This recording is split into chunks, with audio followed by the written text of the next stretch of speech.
What I'd like to add in mentioning this house, that our contractor said it was built like a cabinet, like furniture. Everything's been sanded to a very fine grit by hand, every surface, and then sealed, and then sanded again, and then sealed, and stained in some cases as well. Another thing that I'd like to mention is that the hollow cavities that we've tried to engineer out of the design, but there's only a few, like 16 of them in the house.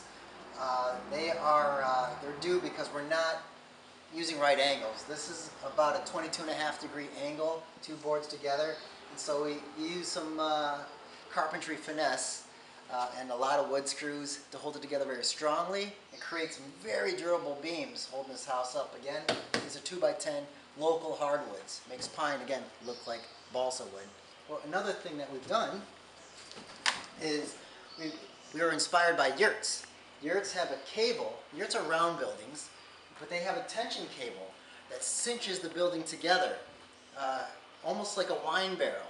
So it's a very strong design. You know, wine barrels are very strong. You've seen people ride in them going over Niagara Falls. So the house will never fall outward, you know, like a blossoming flower, because the cable holds it together. We have one here and we have one at the top as well. But they'll never fall inward either, because they're trapezoids. So they fall in and lean against each other. That's again the advantage of a round home. Not only airflow, and also the warmth of a house being shaped like a hug, but it's strong. Like the roof of a Volkswagen Beetle, like the wheel of a bicycle. It's a very strong design. So it's not hurricane area. We're 90 miles from the ocean, but again, we did some over-engineering from the States and opted for strength and a few of the other qualities that it has.